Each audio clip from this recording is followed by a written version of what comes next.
नमस्ते प्यारे विद्यार्थियों, मेरी भाषा हिंदी भाषा परिवार में आप सभी का एक बार फिर से स्वागत है।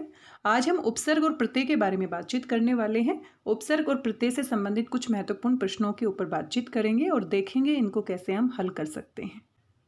उपसर्ग और प्रत्यय से संबंधित जो प्रश्न हैं वो कक्षा 9वीं के पाठ्यक्रम में भी शामिल किए गए हैं, कक्षा 10वीं में भी पूछे जाते हैं, सीबीएसई बोर्ड में भी पूछे जाते हैं, डीबीएसई बोर्ड में भी पूछे जाते हैं।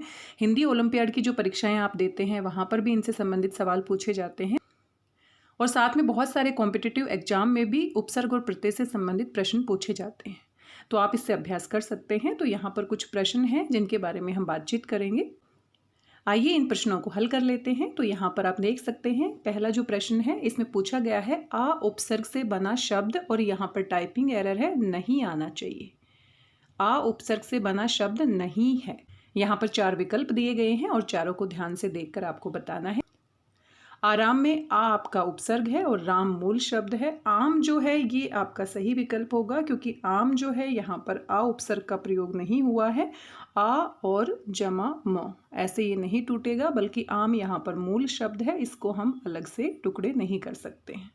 आवरण जो होता है, तो आवरण यहाँ पर आ जमा वर्ण से बना है। आखेट आ जमा खेट से बना है। आखेट क्या होता है? शिकार करना होता है। पर्यावरण शब्द आपने देखा होगा, तो पर्यावरण जो शब्द है उसको हम किस तरीके से, पर्यावरण शब्द आपने देखा होगा, पर्यावरण आपका बनता है परि जमा आ जमा वर्ण। तो पर्यावरण में 2 उपसर्ग होते हैं, तो आवरण जो शब्द है वो आ और वर्ण यहाँ इस प्रकार से बना है। तो यानी कि यहाँ पर आम जो शब्द है उसमें आ उपसर्ग का प्रयोग नहीं हुआ है, तो यहाँ पर टाइपिंग एरर है, यहाँ पर नहीं आना चाहिए, इसका आप ध्यान रखेंगे। आगे आपका है उद्घाटन शब्द में उपसर्ग है। उद्घाटन शब्द में उपसर्ग है, तो उद्घाटन जो है इसको देखते ही हमें लगता है कि उद जो है वो आपका उपसर्ग है और घाटन आपका क्या है? शब्द है, मूल शब्द है। लेकिन ऐसा नहीं है। इस तरह के जो शब्द होते हैं यहाँ पर व्यंजन संधि का प्रयोग किया गया है, व्यंजन संधि के नियम लगे हैं और यहाँ पर द की बजाय क्या आएगा? उत। उत जमा घाटन, ये आपका सही संधि विच्छेद है और संधि के साथ साथ यहाँ पर उपसर्ग का प्रयोग भी हुआ है, तो उत यहाँ पर क्या है? बिल्कुल सही है। उपसर्ग और प्रत्यय में वैसे तो हम किसी भी नए शब्द को देखकर अंदाजा लगा सकते हैं, लेकिन अंदाजा लगाने से ये पूरी तरह से निश्चित नहीं कर सकते हैं। अगर कोई नया शब्द हमारे पास आता है तो अंदाजा हम लगा सकते हैं, लेकिन थोड़ा सा अगर हम पहले से अभ्यास कर लेते हैं तो कॉन्फिडेंस बढ़ जाता है। आप किसी भी व्याकरण की पुस्तक को उठाकर देखिए, सभी में उपसर्ग और प्रत्यय का टॉपिक दिया हुआ होता है। कक्षा 6 से लेकर 8वीं तक की जो ग्रामर की पुस्तकें आती हैं वहाँ से भी आप देख सकते हैं। किसी भी व्याकरण की पुस्तक में आप देखेंगे उपसर्ग और प्रत्यय का टॉपिक दिया हुआ होता है, तो थोड़ा सा अगर आप एक बार पढ़ लेते हैं तो आपको अंदाजा लग जाता है किस तरह से उपसर्ग और प्रत्यय में आपको काम करना है।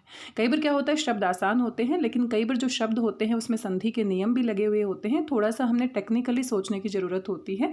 तो यहाँ पर उद्घाटन जो शब्द है बहुत महत्वपूर्ण है, और इस तरीके के और भी शब्द हैं। अगर आप देखते हैं, उन्नति बहुत बार पूछा जाता है, उन्नति, और उन्नति में हमें लगता है ऊ और आधा न इसका उपसर्ग हो जाएगा, लेकिन ऐसा नहीं होता है। ये भी संधि के प्रभाव से यहाँ पर क्या होता है? उत जमा नति। ऐसे आपका उद्धार होता है। ऐसे एक शब्द पूछा जाता है उज्ज्वल, बार बार कंपटीशन एग्जाम में भी पूछा जाता है। एक तो शुद्ध वर्तनी के लिए भी पूछा जाता है। उज्ज्वल में दोनों ज जो होते हैं वो आधे आते हैं, और यहाँ पर भी बहुत सारे बच्चे जब देखते हैं और एमसीक्यू में जानबूझकर उज यहाँ पर उपसर्ग दिया हुआ होता है, विकल्प दिया होता है, तो हमें लगता है कि ज का आधा ज यहाँ पर टूट जाएगा, लेकिन ऐसा नहीं होगा। यहाँ पर भी आपका क्या आता है? उत उपसर्ग आता है और ज्वल आपका क्या होता है? मूल शब्द होता है। तो ये जो आपके उदाहरण है व्यंजन संधि से संबंधित है, और व्यंजन संधि के साथ साथ यहाँ पर उपसर्ग का प्रयोग भी हुआ है। तो उद्घाटन में कौन सा विकल्प सही है? दूसरा विकल्प सही है। और यहाँ पर देखो, कंफ्यूज करने के लिए यहाँ पर उत हलंत के साथ दिया हुआ है और यहाँ पर उत पूरा दिया हुआ है, तो हलंत वाला विकल्प आपका क्या होगा? सही होगा। आगे बढ़ जाते हैं। अनुभव शब्द में उपसर्ग है, तो ये आसान है, आप कर पाएंगे। अनुभव यानी कि अनु आपका क्या है? उपसर्ग है, और भव आपका क्या है? मूल शब्द है।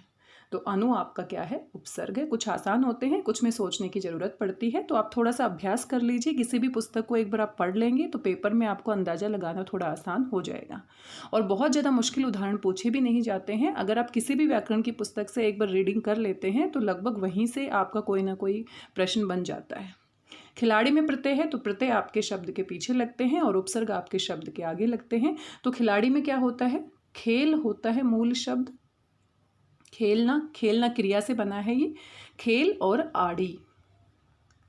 तो प्रत्यय जो होते हैं उसमें राइमिंग का भी आप थोड़ा सा अंदाजा लगा सकते हैं। तो खिलाड़ी में हमें लग सकता है डी पीछे जुड़ा हुआ है, ई बड़ी की मात्रा, ये भी लग सकता है, अड़ी भी हम समझ सकते हैं, लेकिन यहाँ पर सही विकल्प कौन सा है? खिलाड़ी आड़ी, खेल जमा आड़ी। चौथा विकल्प यहाँ पर सही है। ऐसे ही अनाड़ी होता है तो इसमें आड़ी प्रत्यय का प्रयोग होगा। और मान लीजिए आपने पहले प्रत्यय नहीं पढ़े हैं, किसी पुस्तक से आपने जानकारी प्राप्त नहीं की है, तो आपको लगेगा आड़ी कैसा प्रत्यय है।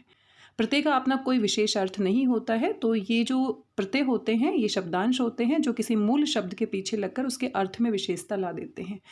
एक बार आप पढ़ लेंगे तो आपको अंदाजा लग जाएगा कैसे कैसे उपसर्ग और कैसे कैसे प्रत्यय हो सकते हैं। ता प्रत्यय से बना शब्द नहीं है, तो नहीं है पूछा है, ये थोड़ा ध्यान देना है। महानता, तो महान जमाता ये बना हुआ है। और लघुता, लघु जमाता, लघु होता है छोटा। प्रभुता, प्रभु जमाता, बिल्कुल सही है। और पता जो है ये नहीं है। पता में प मूल शब्द नहीं है, प और ता ऐसा नहीं है। तो पता अपने आप में ही मूल शब्द है, इसमें कोई भी उपसर्ग या प्रत्यय का प्रयोग नहीं हुआ है। दुर्दिन शब्द में प्रयुक्त उपसर्ग है, तो ये भी बहुत महत्वपूर्ण है, बार बार परीक्षाओं में पूछा जाता है। दुर्दिन, दुर्दिन क्या होते हैं? बुरे दिन। तो दुर जो ऊपर वाला र है आपका, रेफ वाला जो र है वो आधे र में परिवर्तित हो जाता है, दुर जमा दिन, दुर जमा दिन। तो देखो दू नहीं होगा, हमें लग सकता है दुर जो है, दुर पूरे र के साथ नहीं होगा, और दुर जो है आपका तीसरा विकल्प बिल्कुल सही है। जो रेफ वाला र होता है वो पूरा लिखने की बजाय विसर्ग के रूप में भी मान लिया जाता है, लेकिन यहाँ पर सबसे सही विकल्प अगर इस तरीके से विकल्प दिए हुए हैं तो हम किसके साथ जाएंगे? तीसरे विकल्प के साथ। आगे है अन उपसर्ग से बना शब्द नहीं है। नहीं है, अन अनजान, अन जमा जान, बिल्कुल सही है। अन अपेक्षित, जिसकी अपेक्षा ना की हो, जिसके बारे में हमने अंदाजा ना लगाया हो। अन आदर, अनादर और अनुमान, ये आसान है, वैसे ही आप देख सकते हैं। बाकी सब में अन का प्रयोग हुआ है, लेकिन फिर भी मूल शब्द को आप जानने का प्रयास करें। आगे है भुलक्कड़ शब्द में प्रयुक्त प्रत्यय व मूल शब्द है। तो कई बार उपसर्ग और प्रत्यय पूछा जाता है तो हम उनको अलग कर सकते हैं, लेकिन अगर मूल शब्द पूछ लिया गया है तो मूल शब्द को भी हमें अलग करना होता है। तो यहाँ पर 4 विकल्प है, पहले से ही मूल शब्द और यहाँ पर आपका प्रत्यय भी दिया गया है। तो भुलक्कड़ में आप ध्यान से देखेंगे, भूल, भुलक्कड़ में मूल शब्द क्या होगा? भूल, क्योंकि भूल आपका जो शब्द है वो गलत है। तो यहाँ पर देखो ये तो अपने आप ही गलत हो जाता है। और भुला भी नहीं होगा तो भूला वाला ऑप्शन भी गलत हो जाता है। तो भूल को कैसे लिखा जाता है? ऐसे लिखा जाता है, भूल और अक्कड़। अक्कड़ आपका प्रत्यय होता है। एक बार आप पढ़ लेते हैं तो आपके दिमाग में रहेगा कि अक्कड़ भी प्रत्यय होता है, आड़ी भी प्रत्यय हो सकता है, ता भी प्रत्यय हो सकता है। इसलिए एक बार अभ्यास करने से आपको थोड़ा कॉन्फिडेंस आ जाएगा। आगे है बचत में प्रयुक्त प्रत्यय है। तो प्रत्यय पीछे लगता है, तो बचत में बच, बचना, बचाना। बचत में बच धातु है और त आपका क्या होता है? प्रत्यय होता है। तो यहाँ पर क्या आएगा? त आएगा। अगर थोड़ा सा हम ध्यान देंगे तो हम इसे कर सकते हैं, बच, बच यहाँ धातु के रूप में ले सकते हैं, या इसका जो क्रिया के रूप में बनेगा बचना। जो हम बचा हुआ होता है, बचत वही होती है जो बच जाते हैं पैसे। प्रत्यक्ष में उपसर्ग है, तो ये यण संधि के जितने भी उदाहरण हैं, अगर आपने संधि पढ़ी है तो बहुत अच्छी बात है। यण संधि के जितने भी उदाहरण हैं उनको बहुत अच्छे से आपने करना है, क्योंकि यण संधि के प्रभाव से पूरे शब्द में परिवर्तन आ जाता है। यहाँ पर अगर आप देखें तो आपको प्र भी लग सकता है, लेकिन यण संधि के प्रभाव से यहाँ पर प्रति बनेगा, प्रति और अक्ष। और कई बार मूल शब्द पूछ लिया जाता है तो ठीक है, यहाँ पर तो हम तुक्का लगा सकते हैं कि प्र बन गया, लेकिन अक्ष जो है तभी आप निकाल पाओगे मूल शब्द को जब आप यण संधि के नियम को समझ पाओगे। तो यण संधि क्या कहती है कि त के ऊपर छोटी की मात्रा है, तो यण संधि के प्रभाव से ये त आधा हो जाएगा, और यहाँ पर क्या है आपका छोटी ई की मात्रा है, और छोटी ई और अ मिलकर आपका किस में परिवर्तित हो जाएगा? य में परिवर्तित हो जाएगा, और छोटी ई और अ आपका य में परिवर्तित हो जाएगा, और इस तरीके से शब्द बन जाएगा प्रत्यक्ष। प्रत्यक्ष का मतलब क्या होता है? आंखों के सामने। और इसका विपरीत शब्द क्या होता है? परोक्ष, जो हमारी आंखों से ओझल होता है, जो आंखों के सामने नहीं होता है। तो बार बार ये पूछे जाते हैं। यण संधि के और उदाहरण देखें तो प्रत्येक पूछा जाता है, यहाँ पर भी वही नियम लगा है, यण संधि का नियम, प्रति जमा एक, प्रति जमा एक प्रत्येक आपका बनेगा। आगे आप देख सकते हैं अव उपसर्ग से निर्मित शब्द है। अव उपसर्ग की सहायता से कौन सा शब्द बना है? तो अव ने, ये तो नहीं है आपका, इसको तोड़कर आप देख लीजिए। अव रेणने, रेणने भी कुछ नहीं होता है। अवशेष बिल्कुल सही है। अव उपसर्ग है और शेष जो होता है बचा हुआ होता है, तो यहाँ पर मूल शब्द है। और अवाम, अवाम गलत है, आवाम होता है। तो इस तरीके से यहाँ पर तीसरा विकल्प सही है। अना प्रत्यय से निर्मित शब्द है, तो अना आपने पीछे ढूंढना है, मूल शब्द को ढूंढने का प्रयास करना है। अना प्रत्यय से निर्मित शब्द है, तो यहाँ पर आप ध्यान से देखेंगे भावना में आप कैसे तोड़ सकते हैं। भाव आपका मूल शब्द है और यहाँ से अना आपका प्रत्यय लग जाएगा। भाव अना। जुर्माना में आप देखो पीछे आ की मात्रा लगी है, जुर्म जमा आना बनेगा। पहचाना में भी आ की मात्रा लगी है, आना आपका प्रत्यय होगा, और रोजाना में भी आना आपका प्रत्यय होगा। तो यहाँ पर आना पूछा है तो भावना आपका क्या होगा, बिल्कुल सही। तो थोड़ा सा ध्यान देने की आवश्यकता है। अ उपसर्ग से निर्मित शब्द है, तो अ आपका उपसर्ग है और मूल शब्द के ऊपर आपने ध्यान देना है। अ और न्याय बिल्कुल सही है। अन्नपूर्णा, तो अन्न नपूर्णा आपका मूल शब्द नहीं होगा। अन्यथा कुछ नहीं होता है और अन्य नहीं होगा, तो अ और न्याय ये बिल्कुल सही है, आसान था। अ आपका उपसर्ग है और न्याय आपका यहाँ पर क्या है, मूल शब्द है। लिखावट में प्रयुक्त मूल शब्द और प्रत्यय है, तो लिखावट बार बार पूछा जाता है परीक्षा में। लिखावट में लिख धातु का प्रयोग हुआ है और आवट आपका क्या है, प्रत्यय है। तो लिख आप देख सकते हैं और आवट, यानी कि एक ही विकल्प सही है। कौन सा, आवट प्रत्यय है। लिखावट, लिख आवट, आवट नहीं होगा, आ की मात्रा है तो आवट होगा, यानी कि तीसरा विकल्प क्या है, सही है। अनुपम शब्द में उपसर्ग है, तो यहाँ पर थोड़ा सा ध्यान देने की आवश्यकता है। हमें लगेगा अनु और पम, तो पम कोई मूल शब्द नहीं होता है। हमें लगता है कि अनु इसमें क्या होगा, उपसर्ग होगा, और यहाँ पर पम इस तरीके से हम इसे तोड़ सकते हैं, लेकिन पम मूल शब्द नहीं है। ध्यान से आप देखिए, यहाँ पर अन आपका क्या है, उपसर्ग है, और यहाँ से उ की मात्रा उपम। उपम क्या होता है, उपमा। उपमा यानी कि तुलना करना। अनुपम क्या होता है, जिसकी हम तुलना नहीं कर सकते, किसी के साथ उपमा नहीं दे सकते। तो थोड़ा सा ध्यान देने की जरूरत है। यहाँ पर सही विकल्प कौन सा होगा, क। अनु नहीं होगा। अनु में हम कंफ्यूज हो सकते हैं, आ तो बिल्कुल ही नहीं है, उपरोक्त में से कोई नहीं, ऐसा भी नहीं है। अनुपस्थित शब्द में उपसर्ग और मूल धातु है, तो यहाँ पर आप देख सकते हैं जिस तरीके से अनुपम को तोड़ा था वैसे ही यहाँ पर अनु नहीं होगा। अनु के बाद पस्थित कोई मूल शब्द नहीं होता है। अन जो है आपका, अन में आपका हलंत नहीं लगा है, तो ये भी सही नहीं है। सबसे सही क्या होगा यहाँ पर, अन।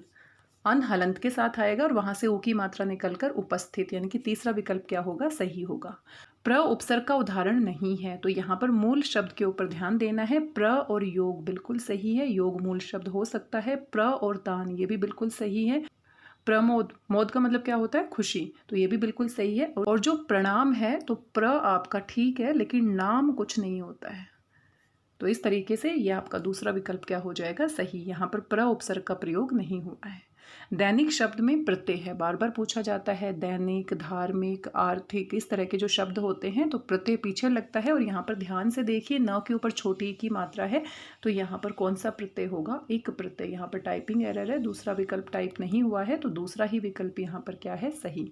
क भी नहीं होगा, निक भी नहीं होगा, अक भी नहीं होगा। ये प्रत्यय से बना शब्द नहीं है, नहीं है पूछा है, ये आपने ध्यान देना है।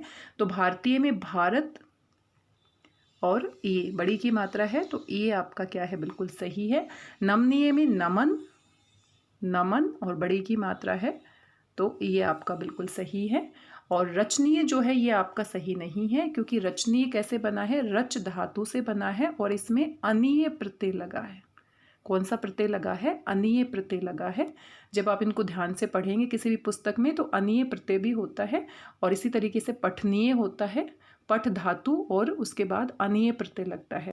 धातुओं में इसका प्रयोग किया जाता है, लेकिन ये जो प्रत्यय है वो धातु के साथ नहीं लगता है।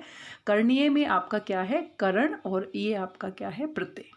इस तरीके से तीसरा विकल्प यहाँ पर सही है। उपसर्ग का उदाहरण है, तो रेफ वाला र है यहाँ पर, तो दुर और जन बिल्कुल सही है। दुर और आग्रह ये भी अलग से पूछा जा सकता है, तो दुर आपका उपसर्ग हो जाएगा और यहाँ से आ की मात्रा निकल जाएगी, तो आग्रह आपका हो गया दुराग्रह, यानी कि बुरा आग्रह। दुर्बुद्धि, दुर और बुद्धि बन जाएगा, यानी कि ये सभी बिल्कुल सही हैं, चौथा विकल्प सही है। परा उपसर्ग से बना शब्द नहीं है, नहीं है पूछा है, इसको ध्यान देना है। तो परा और भव बिल्कुल सही है। परा और ग ये नहीं है, क्योंकि परा उपसर्ग के साथ, क्योंकि परा के साथ ग यहाँ पर मूल शब्द नहीं है, बल्कि यहाँ पर प उपसर्ग है। प और राग आपका मूल शब्द है। पराग कैसे बना है, प और राग से बना है, तो यहाँ पर परा नहीं आएगा। और नहीं पूछा है तो दूसरा ही विकल्प सही है। परा और जय ये बिल्कुल सही है। परा और क्रम ये बिल्कुल सही है।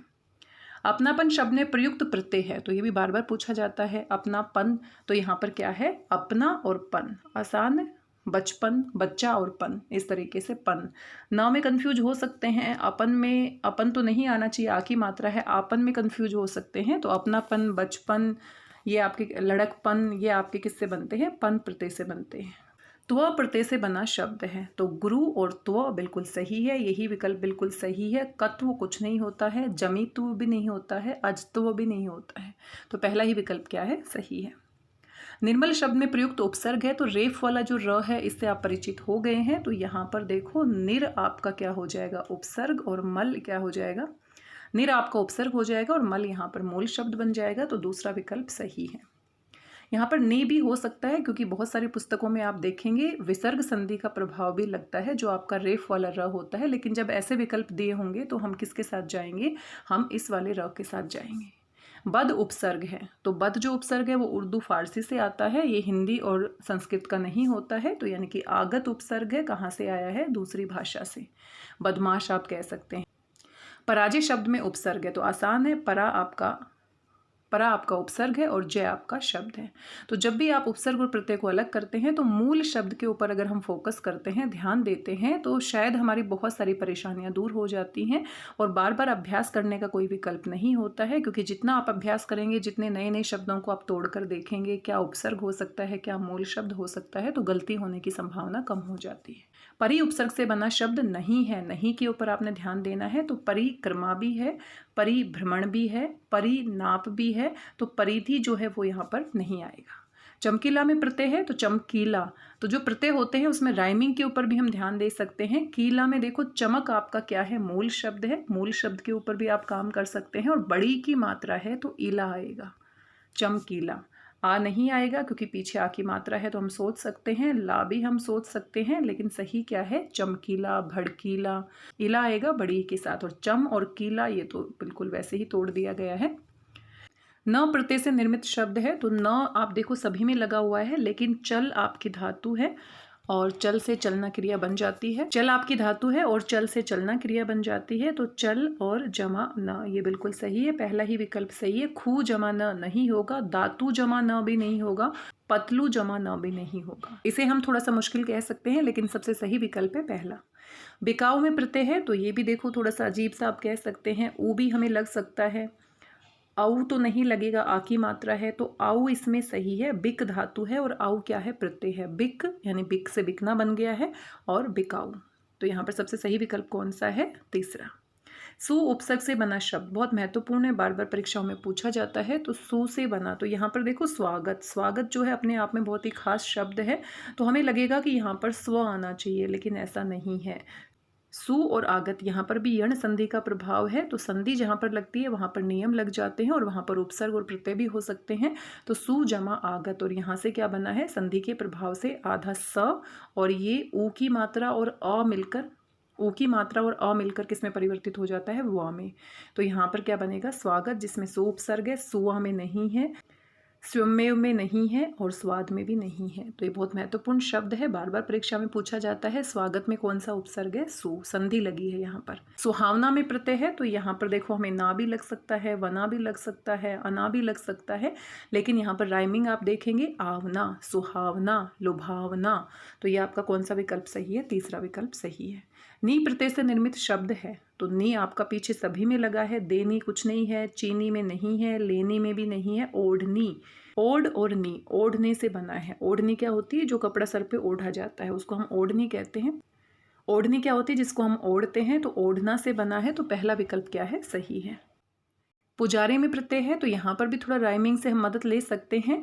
तो यहाँ पर पूजा और आरी, तो अजीब सा लग सकता है, इसीलिए बार बार मैं कह रही हूँ, अगर किसी भी पुस्तक से आप देख लेंगे एक बार तो आपको अंदाजा लग जाएगा, ये भी प्रत्यय हो सकते हैं। तो पूजा यहाँ पर क्या है? मूल शब्द है, बड़े ऊ की मात्रा लगेगी, और आरी आपका क्या है? प्रत्यय है, और दोनों को जोड़ते हैं तो छोटी की मात्रा बन जाएगी पुजारी में।